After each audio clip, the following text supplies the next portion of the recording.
Hello everyone. Today we are going to learn summarizing. Summarizing follows note making. The purpose of note making is usually for one's own personal reference. If the main points are to be reported, we present a summary. It is not as severely shortened as note making. Summarizing is the selection and paraphrasing of all the important information of the original source. This is done by analyzing the paragraphs or the passage in order to formulate a plan of writing. The process of summarizing would involve the steps followed in note making.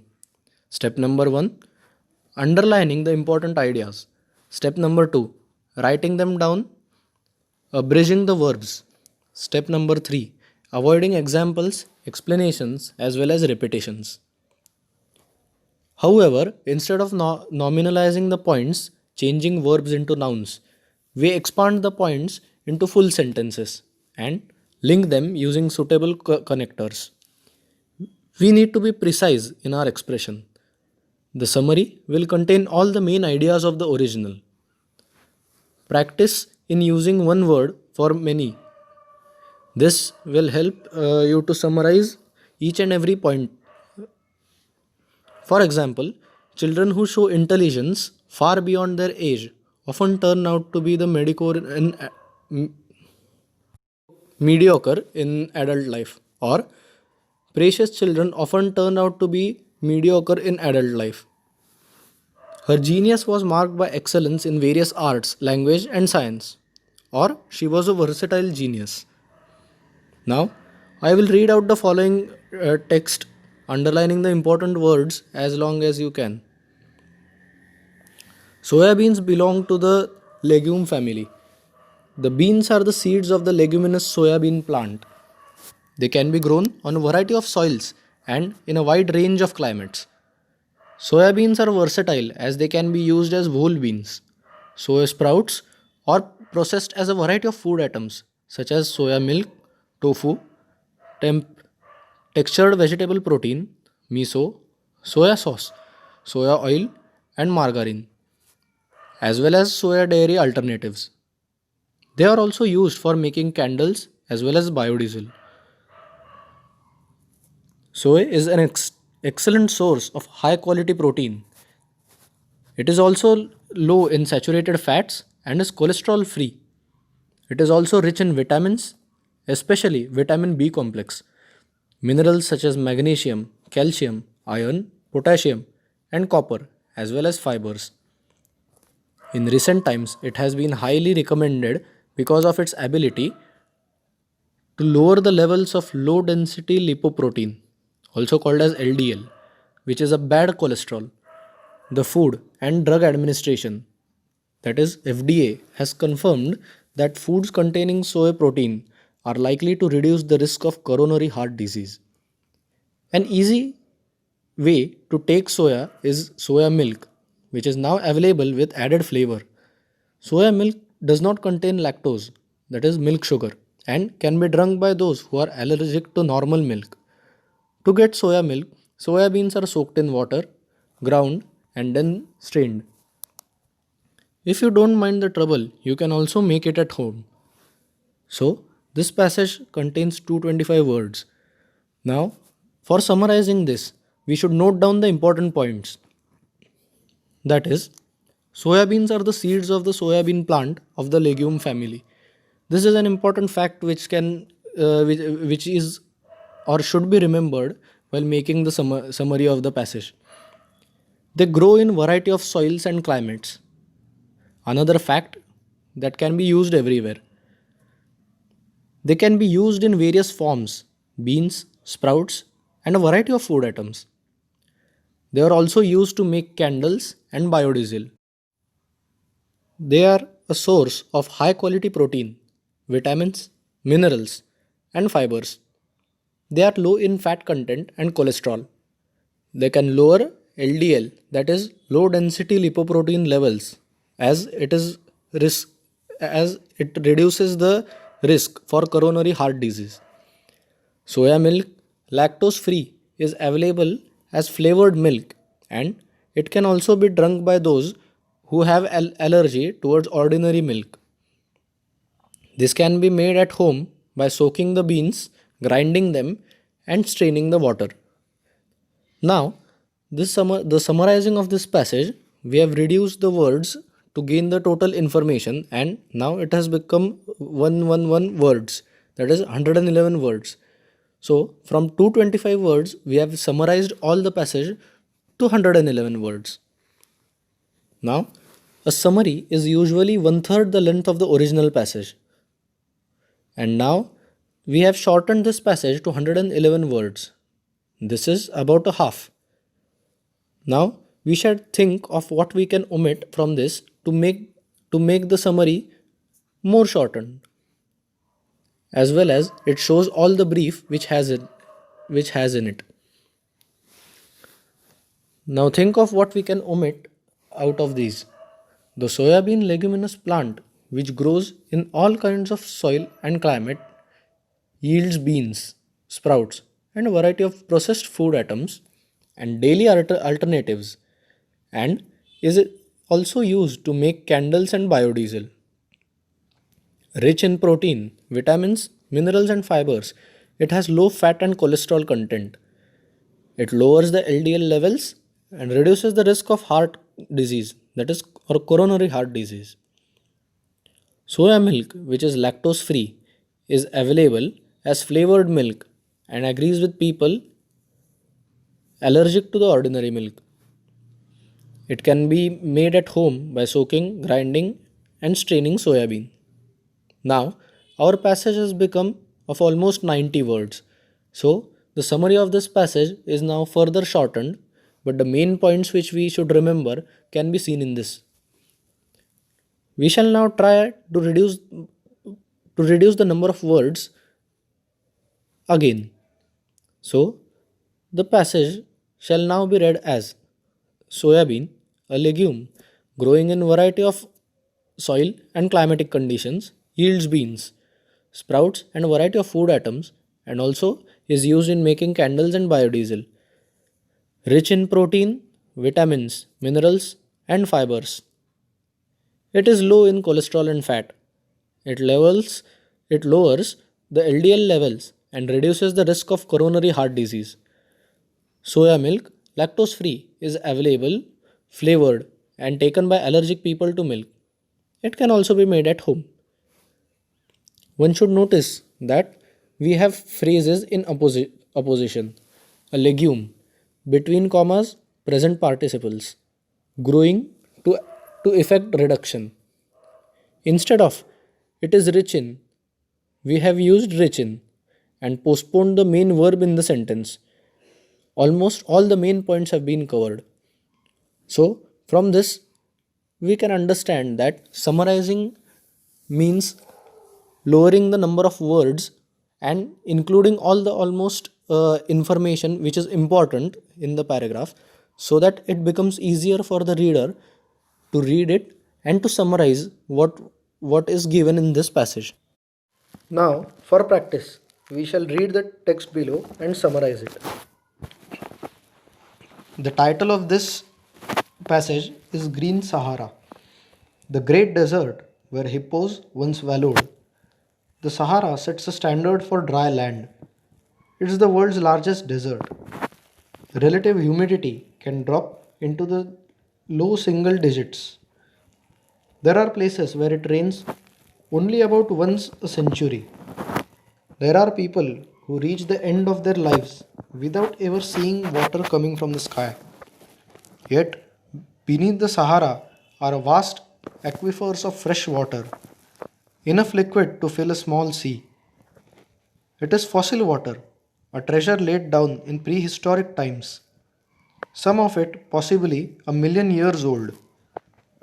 Just 6,000 years ago, the Sahara was much a different place. It was green. Prehistoric rock art in the Sahara shows something surprising: hippopotamuses, which need year round water. We don't have much evidence of tropical paradise out there, but we have something perfectly livable, says Jennifer Smith, a geologist at Washington University in St. Louis. The Green Sahara was the product of migration of the paleo monsoon. In the same way that the way ice ages come and go, so to do monsoons migrate north and south. The dynamics of Earth's motion are responsible. The tilt of the Earth's axis varies in a regular cycle. Sometimes the planet is more tilted towards the Sun, sometimes less so. The axis also wobbles like a spinning top. The date of Earth's perihelion, that is, its closest approach to the Sun, varies in cycle as well. At times, when the northern hemisphere tilts sharply towards the Sun and the planet makes its closest approach, the increased blast of sunlight during the north summers or during those months can cause the African monsoon, which currently occurs between the equator and roughly 70 degrees north latitude, to the shift to the north as it did 10,000 years ago, inundating North Africa. Around 5,000 years ago, the monsoon shifted dramatically southward again. The prehistoric inhabitants of the Sahara discovered that their relatively green surroundings were undergoing something worse than a drought, and perhaps they migrated towards the Nile Valley, where Egyptian culture began to flourish at around the same time. We are learning, and only recent years, some climatic changes in the past have been rapid as anything underway today, says Robert Geoghegan, a University of Pennsylvania geologist. As the land dried out and vegetation decreased, the soil lost its ability to hold water when it did rain. Fewer clouds formed from evaporation. When it rained, the water washed away and evaporated quickly. There was a kind of runaway drying effect. By 4,000 years ago, the Sahara had become what it was today. No one knows how human driven climate change may alter Sahara in the future. It's something scientists can ponder while slipping bottled fossil water pumped from underground.